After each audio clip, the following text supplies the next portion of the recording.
Halo Sobat Sehat semua, Assalamualaikum warahmatullahi wabarakatuh.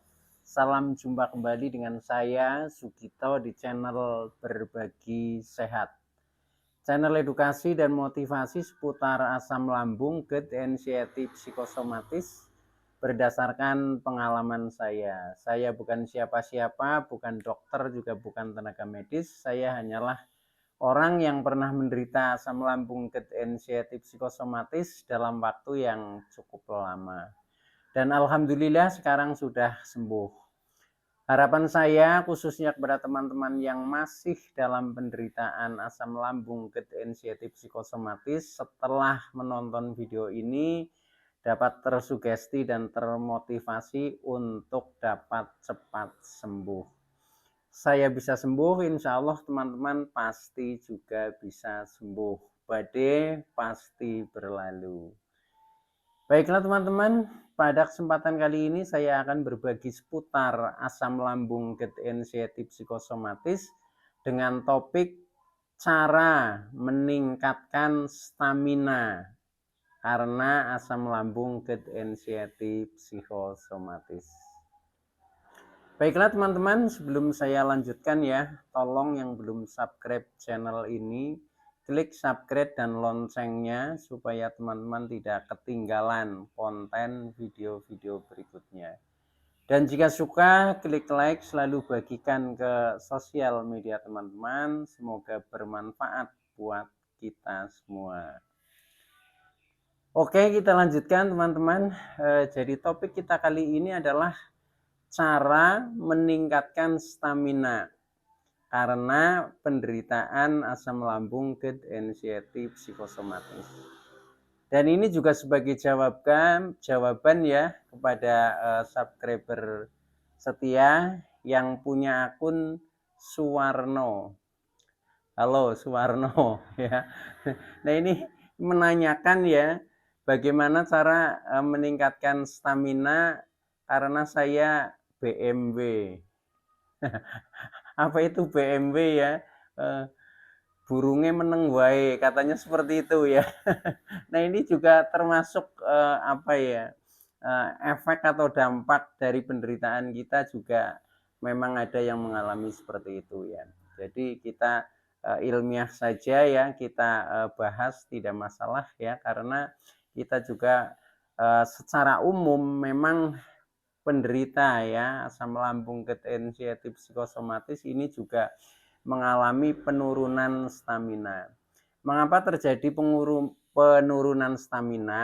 Yaitu wajar karena memang secara kondisi badan ini memang cukup rata-rata itu melemahkan ya. Jadi bagi teman-teman penderita termasuk saya dulu itu juga merasakan ya. Jadi rasanya itu lemas ya.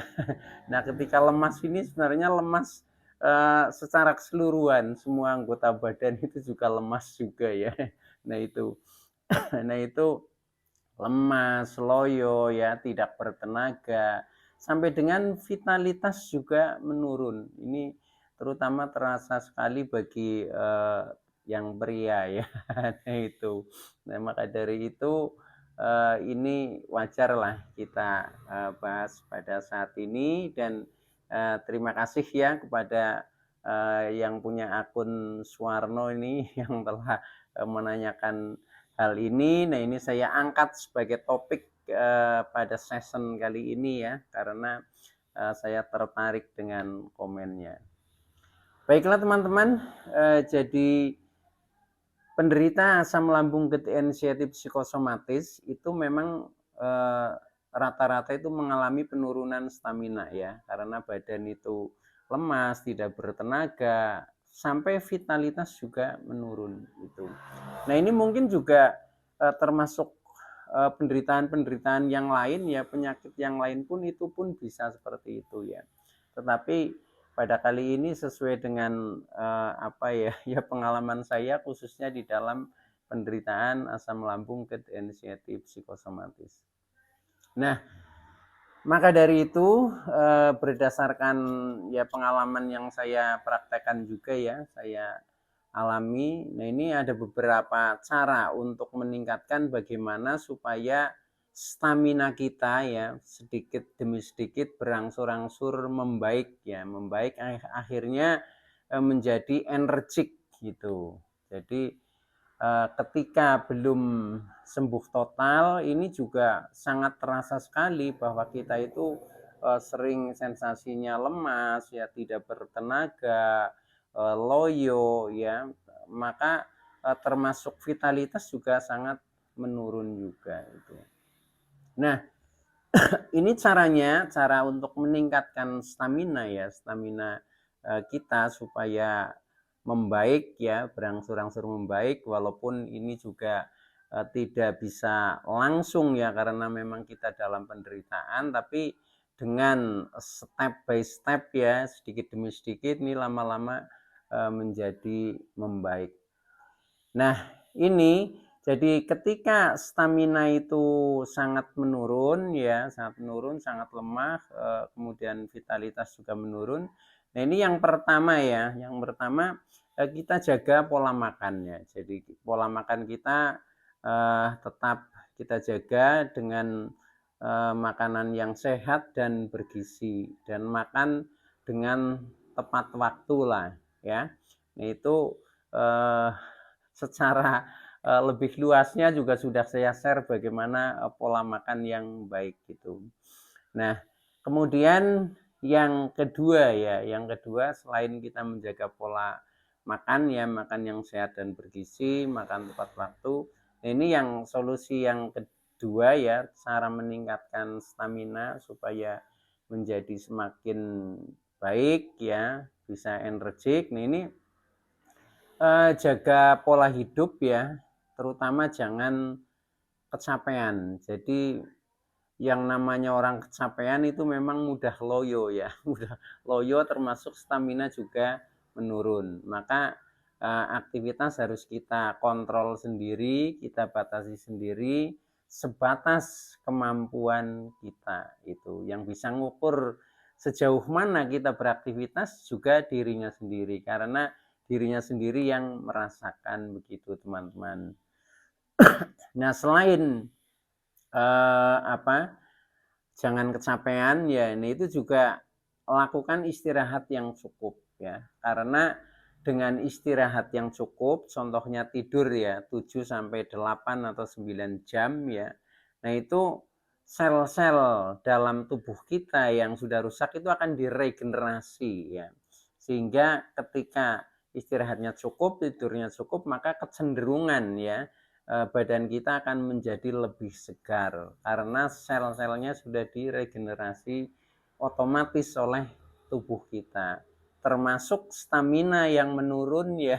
Nah, ini juga akan terbangun menjadi lebih baik. Oke ya, itu tip yang kedua ya. Kemudian tip yang ketiga, kita juga harus menjaga pola pikir kita ya.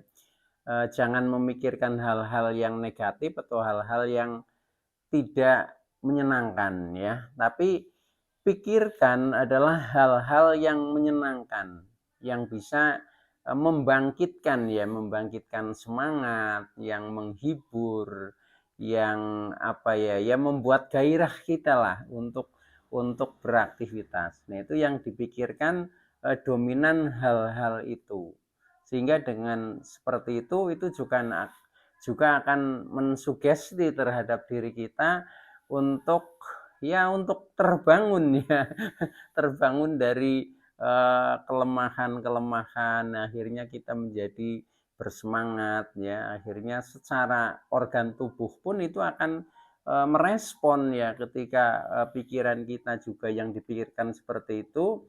Apalagi kita pernah mengalami psikosomatik, itu sesuai dengan apa yang kita pikirkan. Tapi kalau kita memikirkannya hal-hal yang tidak menyenangkan, ya ini menambah down itu. Nah, oleh karena itu kita pikirkan hal-hal yang menyenangkan. Walaupun itu hal yang menyenangkan sifatnya relatif lah ya. Nah, itu silahkan sesuai dengan kesenangan kita masing-masing itu. Yang jelas pikiran kita jangan diberi beban ya, diberi beban yang kira-kira membuat kita ini menjadi down atau tidak semangat ya. Tapi bangunlah dengan gairah yang menyenangkan yang kita pikirkan. Oke, itu tip yang ketiga ya. Nah, kemudian tip yang keempat, cara meningkatkan stamina ya. Kita juga harus lakukan olahraga ya, olahraga atau gerak badan lah ya. Nah, ini tentang olahraga atau gerak badan ya. Nah, ini juga disesuaikan dengan kemampuan kita ya. Jadi olahraga itu tidak harus misalkan main bola ya atau mungkin olahraga-olahraga yang berat ya, sesuaikan dengan kemampuan kita. Intinya yang penting tubuh kita ini bergerak. Contohnya yang paling sederhana misalkan jalan lah ya, jalan kaki biasa. Cuma usahakan lakukan olahraga dalam setiap hari itu ya kurang lebih setengah jam lah. Setengah jam dengan ukuran ya sampai dengan keluar keringat ya, walaupun sedikit ini keluar keringat. Artinya kalau sudah keluar keringat ini akan memperlancar seperti aliran darah, termasuk aliran oksigen dan lain sebagainya, sehingga kecenderungan organ kita ini akan menjadi berfungsi lebih baik ya, berfungsi lebih baik gitu. Nah, itu tip yang keempat. Jadi kita lakukan olahraga ya, olahraga atau ya bergerak lah, minimal jalan. Itu pun tidak harus jauh ya, tidak harus jauh. Bisa hanya di sekedar di lingkungan rumah kita sendiri ya, atau kita melakukan kegiatan-kegiatan rumah tapi yang bersifat fisik lah. Contohnya sambil melakukan pekerjaan-pekerjaan rumah. Nah, itu biasanya kalau yang hidupnya di desa ini banyak sekali ya. Nah, itu yang penting kita bisa sampai keluar keringat seperti itu teman-teman. Itu juga akan mendukung kita menjadi sehat ya, akhirnya stamina kita menjadi terbangun. Oke. Nah, kemudian ini tip yang terakhir ini ya, yang terakhir ini yang mungkin spesifik ya, spesifik yang pernah saya lakukan dan ternyata ini memang ya cukup berkhasiat lah. Yaitu apa? Yaitu kita konsumsi makanan herbal ya. Tetapi makanan herbal ini kita sesuaikan dengan kondisi kita ya, karena kondisi kita mengalami ya seperti lambung ya, lambung ketensiatif psikosomatis ya tentunya yang tidak kontradiksi dengan lambung itu. Nah, itu makanan herbal itu yang dulu pernah saya konsumsi dan ternyata bisa meningkatkan stamina saya menjadi lebih baik ya. Nah, ini diantaranya ya ada 3 jenis ini ya. Saya itu dalam satu hari lah ya, dalam satu hari itu minum 1 gelas air taji ya. Air taji itu air ketika kita menanak nasi ya, begitu sudah mendidih airnya tapi belum habis ya. Nah, itu kita ambil ya. Ternyata itu merupakan ekstrak daripada nasi ya. Jadi sari nasi itu sudah ada di situ sehingga sebagai sumber karbohidrat yang sangat komplit itu. Nah, itu menyuplai tenaga seperti suplemen ya. Nah, itu dalam satu hari saya minum itu 1 gelas air taji. Nah, kemudian makanan herbal yang kedua ya, saya minum 1 sendok madu ya. 1 sendok madu, cuma usahakan madunya yang murni ya, yang murni ini. Itu jadi 1 gelas air taji, kemudian 1 sendok madu. Nah, kemudian masih ditambah lagi 2 buah pisang raja nangka. Nah, ini jadi 2 pisang raja ya, 2 pisang raja. 2 pisang raja ini kalau di tempat saya namanya pisang raja nangka ya, yang bentuknya agak besar dan panjang itu. Dimakan enak ya, dimakan enak, rasanya itu enak ya. Memang agak keras sedikit itu pisangnya. Nah itu pisangnya 2 ya, pisangnya 2. Nah itu dengan saya rajin mengkonsumsi itu ternyata bisa menambah stamina saya yang tadinya terpuruk, selalu lemas, selalu loyo, selalu tidak bertenaga, bahkan vitalitas juga sangat menurun ya, seperti ada yang menyebut BMW itu ya. Nah, ini ternyata menjadi berangsur-angsur membaik ya. Jadi stamina menjadi baik, badan tidak terasa begitu lemas ya, tenaga mulai ada. Nah, sampai dengan vitalitas juga makin membaik gitu.